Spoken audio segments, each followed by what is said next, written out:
everybody. It's Teri Wellbrock.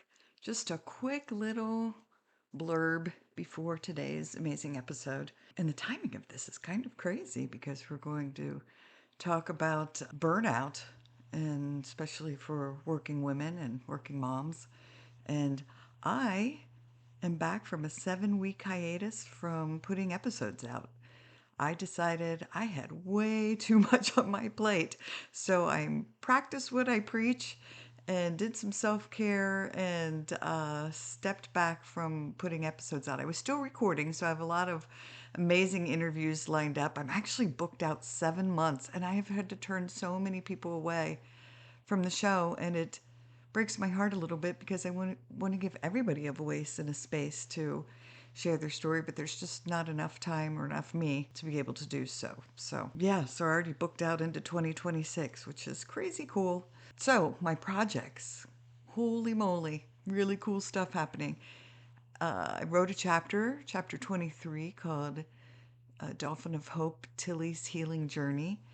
And that has hit #1 in multiple categories on Amazon. It's a children's book called Brave Kids Volume 3. So if you have an opportunity, please go check it out.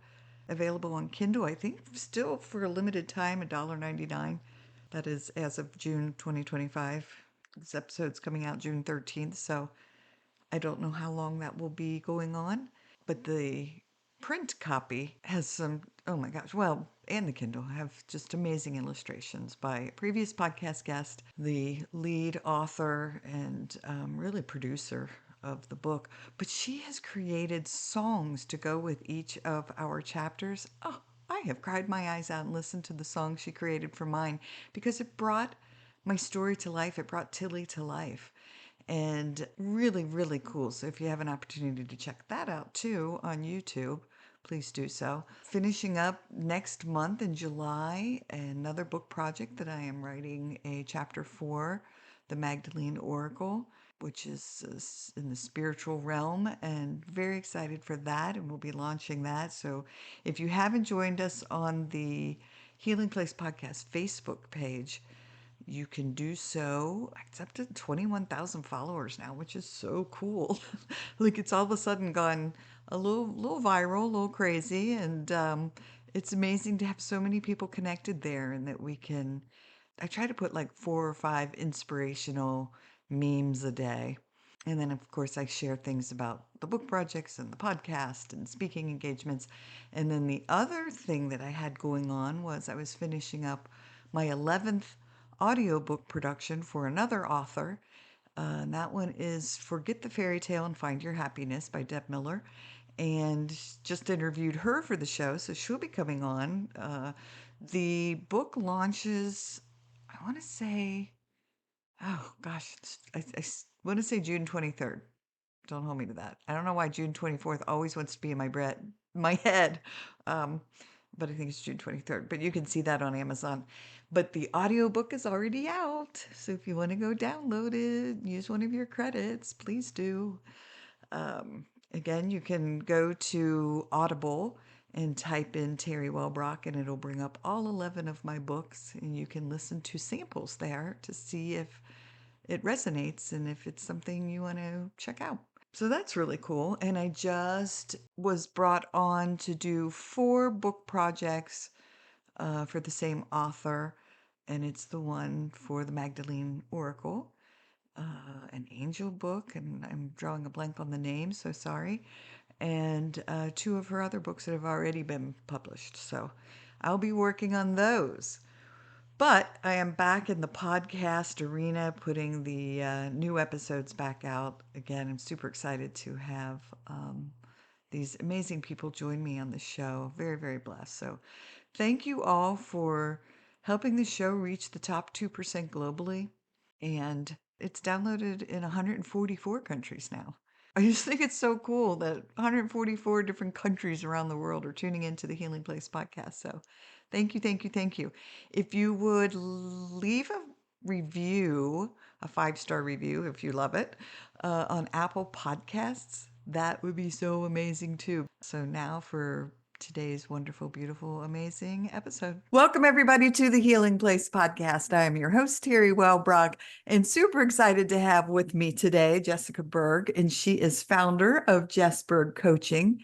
And I love this tagline, and I'm going to read it to you. Helping ambitious moms in tech drop the burnout and find freedom in their success. So we're going to talk about her 12-week program and all kinds of fun stuff. So welcome, Jess. Thank you. It's an honor to be here. Oh, I told you, I love having amazing guests come on that I haven't learned about their particular subject area and their expertise, because I learned so much. So yeah, burnout. What a fabulous conversation. I mean, it's not a fabulous topic, obviously, because no one wants burnout, but excuse me, I know it's a big deal, right? And It is. particularly working moms' lives. Yeah, it's prevalent. And I feel so if I looked back, because I come from 20 years in corporate, almost 20 years. It's 18, so I'm bumping it up to 20 just for the sake of conversation. Um, but I came from big tech digital agency, and there was always this push for production and action oriented, right? And it's interesting because when I look at COVID, it threw everyone off their hamster wheel. And I feel, as being in it and now being out of corporate and watching it, it's almost as if corporate is like speeding back up again at a more intense pace, but we as humans and employees know what it's like to not be operating as robots in that 9 to 5 anymore. So it's almost like we have the experience and the awareness of what our lives can and should be looking like. And then we're also getting this pressure from corporate to push ourselves even more than before. So it's a really interesting dynamic that I feel that we're experiencing post-corporate, especially as, like, there's companies that are forcing people to come back to work after being remote. And it's just, it's a lot to navigate. And I feel that just overall well-being of employees is at an all-time thin breaking point. Yeah, that's funny. I had just posted this morning a little meme that I found on Pinterest uh, that said something along the lines of working sick is not loyalty. That's the sign of a toxic culture. And when you're being demanded to work when you're ill, it should be, I don't know, doing self-care. 100%. And what we're seeing in the data more and more is that companies don't benefit from that. I mean, they're losing, I think the stat that I saw was $300 billion annually from people who are either just from lower productivity because of mental fatigue, poor decision making because of lack of energy, but also for people who are sick and kind of checking out, turnover that's costing companies 2x a salary to replace. So it does not benefit the company to push people as if they are not a human being that needs to have a rest and restore. Yeah, I've said from the get-go, when the pandemic first hit, I did a pandemic self-care series on Facebook Live, and it had some really great numbers of people tuning in because it was so needed at the time, and obviously still needed. But yeah, how many people? I've said that I think COVID certainly had its silver linings because the pandemic, because it did help shine this light on exactly what you're talking about, of people being able to say, whoa, hold up, that demand was way too much, and no. Yes. Yeah. That truly I feel is a silver lining. And I experienced that. Um, and it's allowed people the opportunity to question it and push back. So I do feel that now more than ever, the old way just does not work. And this whole 9 to 5 mindset of, you have to be working a minimal 40 hours a week, which was created back in the Henry Ford era, or maybe even before that. Regardless, it's over 100 years old. So we're now at a point where it's as we have the ability to ask, like, well, what can we instead make success look like, so that our success includes our overall personal wellness as well. Yeah. I remember, so I'm going to age myself here, but from 89 to 98, I was working in corporate America. So 9 years. And I was going to school at night because I decided I wanted my degree in psychology. I was very drawn to the mental health arena. And so I was going to school at night, University of Cincinnati. So driving half hour each way from where we lived in the suburbs and working during the day. And we had a toddler and a newborn. And so I remember saying to my then husband, sitting him down and saying, all right, here's the deal. Either I need to quit my job, quit school, and I'm a year and a semester, like a year and a half away from graduating, or we have to give our children up for adoption, jokingly, because I never would have done that, because I'm like, I cannot do all three. It's killing me. And so we worked it out that I was able to leave my corporate job, finish school, and then, be with the kids. And we started our own company then, which allowed me the opportunity to work from home and be with the kids, but also work and be productive. So anyway, that was my story because it did. I reached that point of burnout where I was like, something's got to give here because I'm going to sap. And how incredible that you, one, were aware that you were at a breaking point. Because I think that that's part, I mean, that is step one to anything, right? Is the awareness. And two, that you mapped out the two different scenarios. It's like, okay, I'm either going to abandon my education that I'm so close to completing, or I put a pause on this corporate thing and see where it all shakes out. And I think that's the path that I personally have always taken is, and I'll say, like, death is not my biggest fear, regret is. So when I'm faced with a very tough decision, I always look at the path of least regret, and that's the one that I go towards, even if it makes no sense on paper. Like leaving the corporate world, breaking free from the golden handcuffs, and I've got two young kids, a mortgage, we live in California. Like, it's on paper, it made no sense, but it was the path of least regret. So I'm with you on Yeah. that. I love that you did the same thing. Yeah. I love that philosophy of the path of least regret. Yeah. I Yeah. bet you One. it's the least one you regret too. Yeah. Yeah. No, I don't miss corporate America and I never went back. So it worked out. It just worked out so beautifully that I was again able to work from home. And we grew this little company. We started at our kitchen table into a brick and mortar eventually. And yeah, it all worked the way it was supposed to work out. But I remember that conversation of being like, and so like feeling like a failure. I guess that was another thing. Like, why can't I do this? Why can't I do all of the things? Right. And I'm in my superwoman cape on. Is that something you find with women? Is that they feel like a failure because they can't do it all? 100%. And I feel that the biggest saboteur I ever gave myself was trying to wear the supermom cape. And I see that with my clients time and time again, because we as women, we have this whole entire, that our culture has put it out there. And especially as we've entered the workforce, right? We now are very rightfully proud of building a career and having a place in what used to be a male dominated world. And we are also trying to maintain the presence that we had in, like, as a mom, right? The expectation as a mom. And so there is this mounting pressure that we put on ourselves that we have to be able to do it all. And it's like this badge of honor when we are the super mom. But really what that badge does is, it inside we're hanging by a thread, we're burning the candle at both ends, which is not sustainable. And we are eventually are ending up showing up as a less version of ourselves in all areas, both professionally and personally. So it Yeah. is, especially as women, um, it's something, and it's why I've felt the pull to work with working moms specifically, because I was working for men for a while, or with men too, but it's so common with women that we put all that pressure on ourselves and that we can do it all. And it's also the nurturing nature. And then by doing that, we deprioritize our own needs. Yeah. Yeah. And I've talked about it before.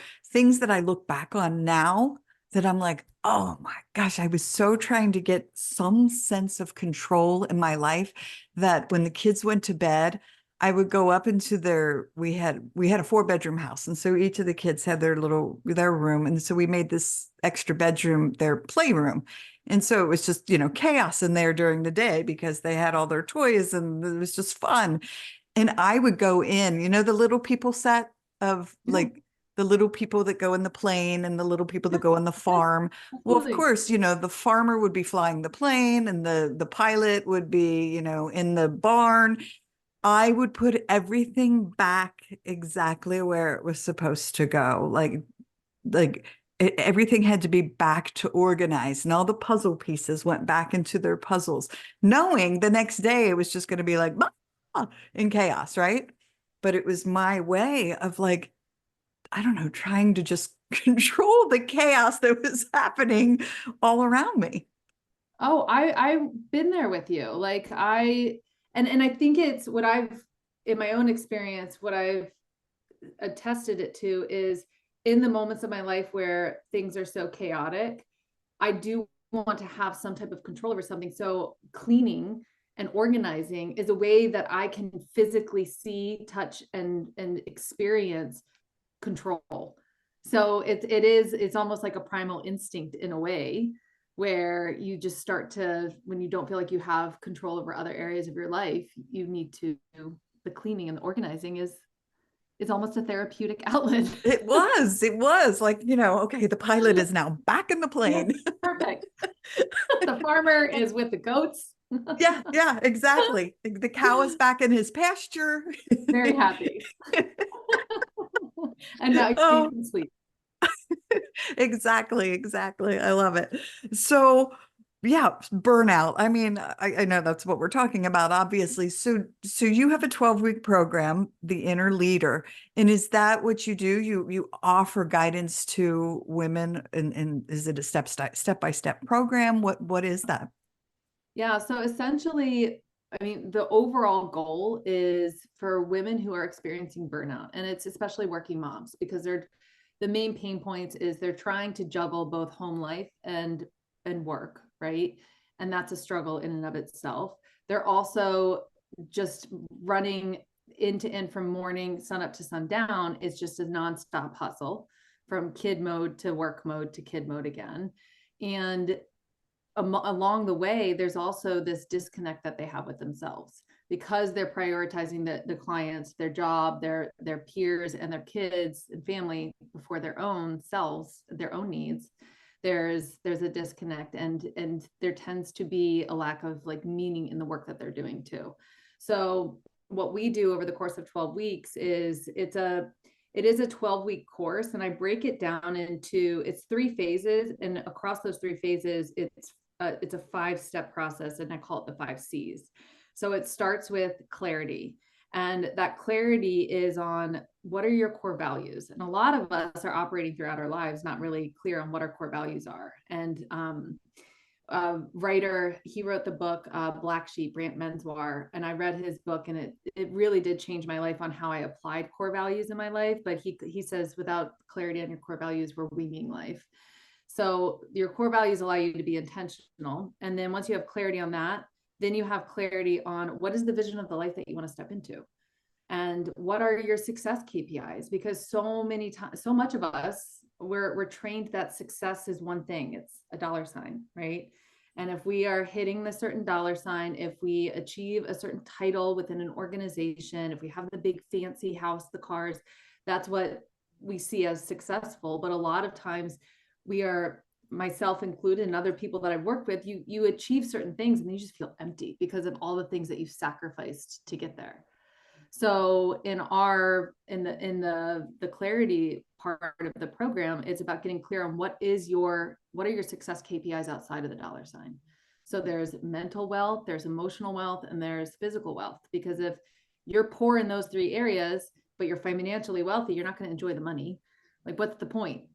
So that's a big part of it, is getting clear on what your success KPIs are. And then we map out the goals, both personal and professional, because a lot of times when people are sitting down and putting goals together, it's career oriented, but if your personal goals aren't being met, then that's going to show up in how you feel about your job and resentment and frustration and just overall like operation. So clarity is step one. And then we move into capacity. And this is where you start to create space. So in order for that vision of the life that you want to have to come to life, you have to have space for it. And this is where we start to establish a foundation. So you start to establish daily habits. You start to like own your calendar, create more space. So you're not like in back-to-back calls and back-to-back operation all day. It's all about balance and boundaries, and you start to establish those.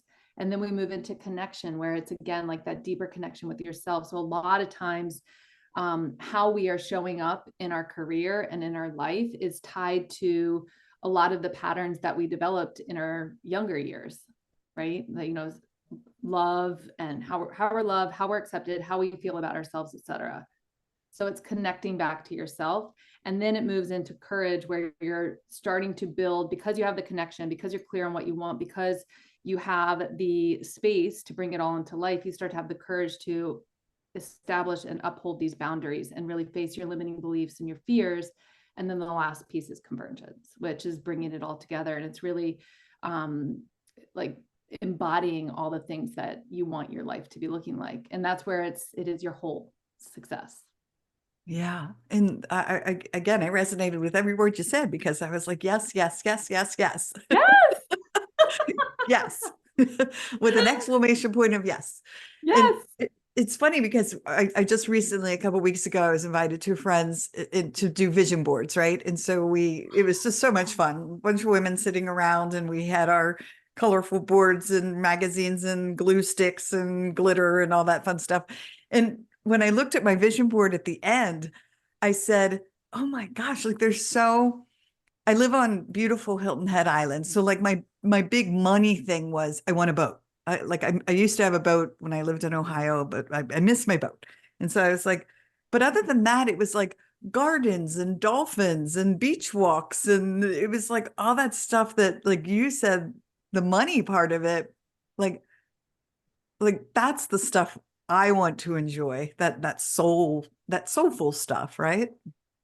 And I would say even the boat is tied to the soulful stuff, because it sounds like there's a lot of nature in there. And Yeah. so the boat is connecting you to that, you know, those life Oh, experiences too.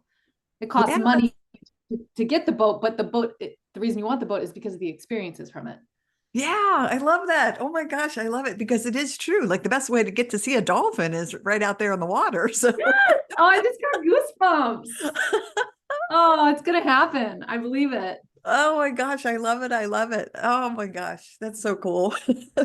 Well, I mean, again, I told you before we hit record, like I love the work you're doing, because you're just shining such a light of hope into people's lives. And I'm a person where, like, I love to have a hand to hold, and the step by step, like, okay, here's what we're going to do, and here's how we're going to do it. And so I just think that's such a fabulous, fabulous, I don't know, plan or guidance for folks I'm along the their same journey. way.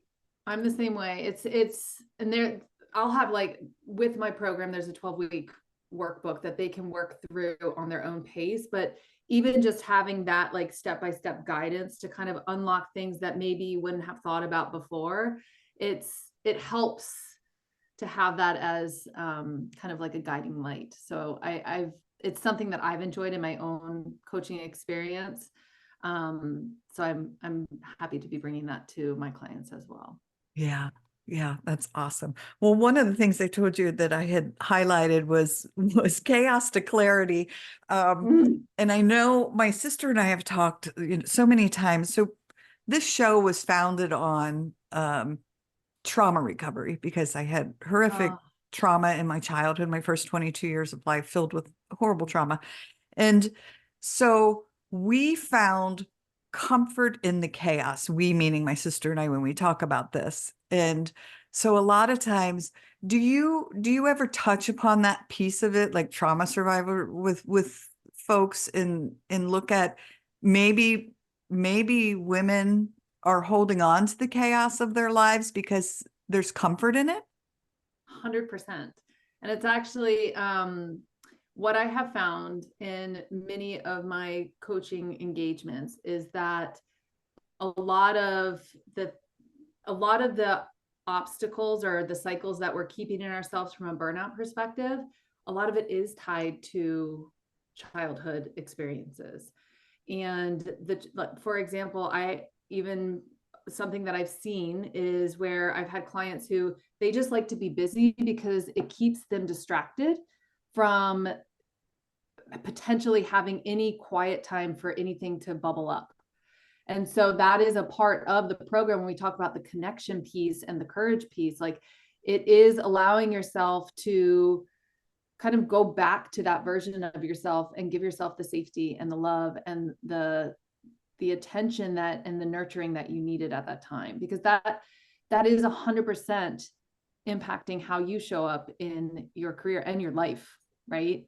So that is, I'm glad you brought that up, because that is a big piece of it. And it's Well, that's where the it's not just like, oh, go in and it's a mindset and go and set up a meditation practice, because those are good, but and I don't want to call them band-aid solutions, because meditation has truly changed my life as far as anxiety goes, but it's when you get to the shadows of yourself that you allow yourself to really hold and be with, that's where the life-changing, like long-lasting transformation happens. oh my gosh, 100%. And I'm so glad you touch upon it. Like, truly, again, my heart just swells a little bit, because as a trauma survivor, it's such an important piece, because you're right. When you do finally slow down, I remember when I finally put the brakes on and slowed down, I was really scared to be inside myself, because I had never learned, I had not yet processed those traumas, those traumatic events. And so it was scary to be in me, truly. Yes. And so Yeah. until I learned to, one, process those events, but two, be comfortable with the scary that was arising, or the sensations, or the memories, or the body memories, whatever it was. Oh my gosh. Then when I learned that, what a difference it made to be able to be in that stillness. And you're right, meditation is just something I use every day now, because I'm okay being in me. Yeah. But even to your point, like when you first created that space, there was probably a sense of panic, right? Mm-hmm. And that is one of the things that we touch on too, is like, when you create the space, it's not just about creating space, it's also about what you use in that space. So it's not to just be filled with more busy work, it is to be like, that's where you tend to yourself, and that's where you do the self-care and do all of the fun work. So Yeah, all the stuff. Yeah. stuff, yeah. I love And it. I post love it. stuff. Well, and I Yeah. have to just tell a quick story. So, I was doing EMDR therapy, which, for those who are listening and don't know what it is, it's eye movement desensitization and reprocessing. Very big mouthful of words for my early life trauma. And I remember we had gone back. So I was in 2 bank robberies, and we had gone back to the second bank robbery. They were 3 months apart, same perpetrators. And so I was trapped outside between 2 armed assailants, and one was very close, pointing his gun at me, and the other one was shooting at police. And then there was a highway in front of me and a house behind me. So I had to choose to run towards death or death. Like, I had to pick which direction I was going to run. And so I continued to have fear of open spaces, because it was a weird fear, right? I still experience it sometimes, like on the beach, but it's a work in progress. But anyway, so we were doing this EMDR, and I have my eyes closed because I did paddles instead of light bars and whatever. And I just start sobbing. And my therapist says, what's going on? And I said, for the first time, I saw, I was back in my body and saw this memory through my own eyes, instead of like I was watching a movie, like watching from above, watching this happen to somebody else. And so I knew at that point, oh my gosh, like, I've done the work to be able to be back inside of me and Feeling safe in experience your this body. again. So that's what, like, so that's why I say my heart just swells because of you offering, or at least addressing this with folks and saying this is a very important part of being able to move in this direction that they want to move into, from chaos to clarity, to be able to be in their own body. So that's just such a crucial piece. So I really do thank you for doing that with folks. Oh, absolutely. And what a beautiful journey you've gone through. I mean, for you to have that, literally had goosebumps around my whole body. For you to get to the point where you started to be able to see it from inside your body. And that's you feeling safe in your body. Like that's Mhm. so freaking beautiful. Thank you. Wow. Yeah. Yeah. Yeah. That was an aha moment. That's when I knew. I was like, oh, this stuff really works. Like, oh, I get it now. Like all this that I've gone through, I'm starting to understand why we're doing what we're doing. Yeah. Wow. And that was through the EMDR, you said? Yeah, that was through EMDR. I did Wow. that for 4 years, and that was probably about year three. And we were pretty far into it. And then I said, oh, it was just like it just the click, the click happened. And then everything really started to progress from there. Yeah. Yeah. Amazing. Awesome. Well, how are we doing on time? Oh my gosh, flying along. So I certainly wanted to give you an opportunity to talk about anything that you wanted to talk about that we haven't had a chance to touch upon yet. Yeah, no, I mean, the 12-week program called the Inner Leader, that's my signature offer that I'm really excited to be bringing to people, especially obviously working moms in tech. And then I do master classes every few months just to kind of offer some free support. And that's kind of the things that I have going on right now. But you can find me on LinkedIn specifically. I'm more dominant there than or at least I'm more present there, I should say, than Instagram.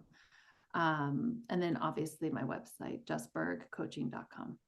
Awesome, awesome.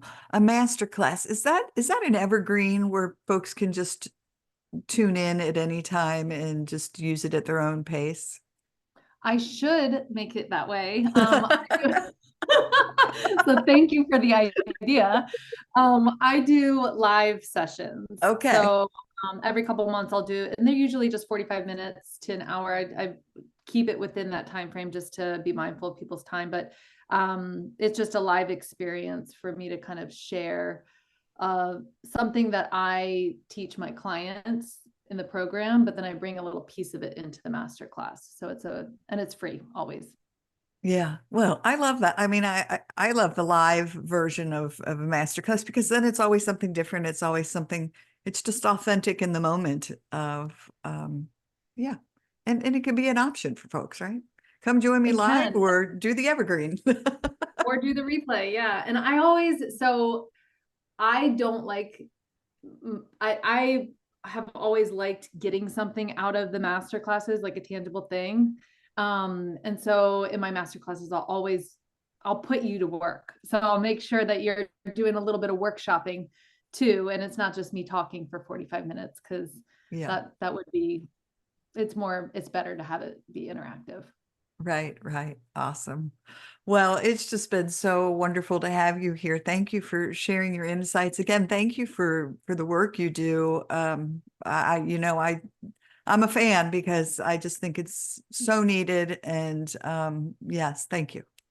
Oh, thank you for having me. And thank you for all that you're doing, spreading the Thanks. word of all this like good healing modalities and help that's out there for people and connection and just support. So thank you. Awesome. All right. Before we close out, then one last time, how do folks connect with you and where do they find you? LinkedIn, you can find me Jessica Lynn Berg. That's my full name. Or my website, jessbergcoaching.com. Awesome. All right. Well, thank you everybody for joining us today on the Healing Place podcast. And remember, until next time, be gentle with yourself. Thanks. Bye-bye. Hey everybody, Teri Wellbrock here. Just wanted to thank you again for being a part of this healing space and my hashtag hope for healing journey.